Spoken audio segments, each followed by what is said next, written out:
महाराज दशरथ का ब्रह्म भोज होने के बाद दूसरे दिन भरत गुरु जी ने इमरजेंसी बैठक यानी आपातकालीन बैठक बुलाई। उस बैठक में निर्णय लिया गया कि भरत को रात तिलक किया जाए। भरत जी ने कहा कि प्रभु गुरुदेव, अयोध्या के राजा तो राम ही हैं, वही यहाँ के राजा बनेंगे। अकल में हम सभी लोग मिलकर राम को मनाने के लिए गुरुदेव जी और साथ में जितने भी प्रगण हैं और जितने सैनिक हैं सभी लोग चलेंगे। भगवान राम को ही जंगल में, वन में ही उनको राज तिलक किया जाएगा।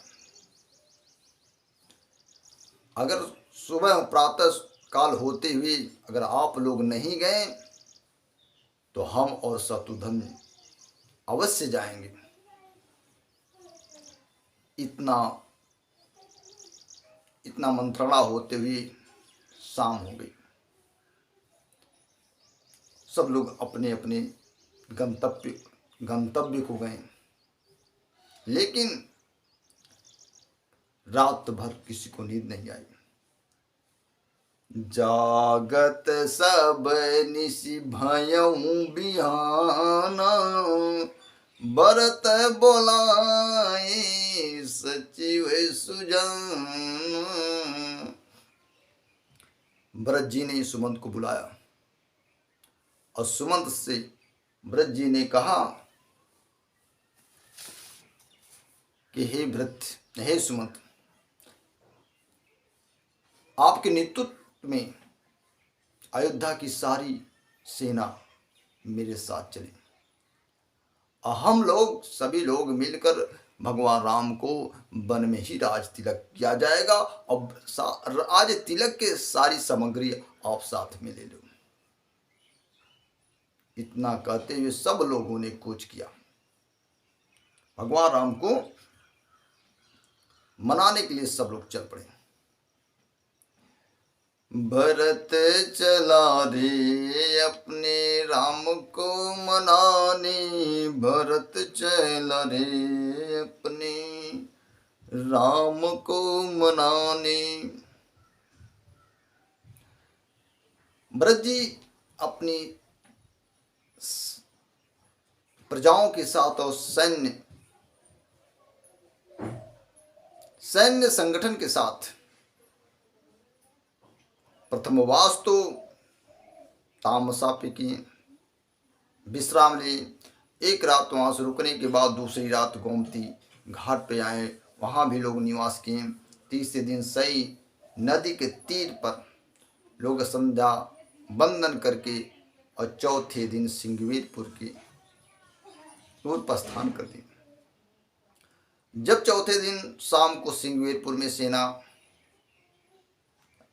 अयोध्या की सेना पहुंची तो सिंगवीरपुर में कोलाहल मच गया।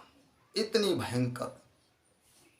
वहां के निषाद राजगुरु विचार करने लगे कि इतनी बड़ी भारी सेना किस उद्देश्य से आ रही है, क्या करने आ रही है, कहाँ जाएगी। सब लोग विचार करने लगे।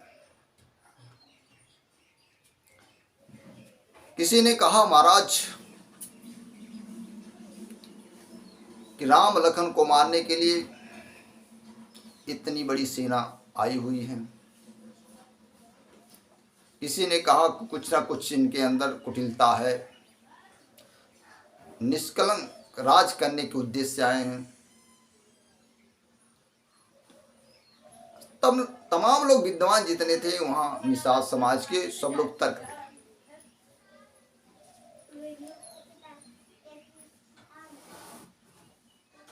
दे रहे हैं। उस तर्क में निषाद राज ने कहा कि सकल सुरासुर जुरहूं जुझारू, सकल सुरासुर जुरहूं जुझारू, रामई समरन जीत निहारू। सकल सुरासुर जुरहु जुझारू, रामई समरन जीत निहारू। कि सारा देव समाज भी अगर आ जाए तो भी राम को जीत नहीं सकता। क्यों?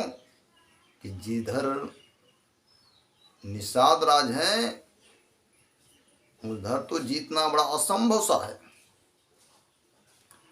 निषाद राज ने कहा कि भरत न राजनीत हुरयानी, तो कलंक अब जीवन हानि।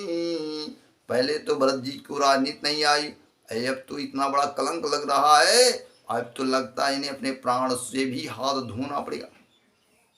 और देखिए भरत की सेना 1,69,000 है, और महाराज निषाद राज की सेना मात्र 5,000 है।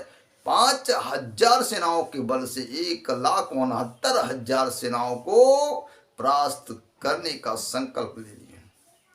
सारे निषाद ही करें कि जीवत बामन पाछे धरई, रुंड मुंड में दिन सब करई। एक भी निषाद ने कहा कि जीते जी हम लोग पांव पीछे नहीं रखेंगे और सारी अयोध्या की सेना को मार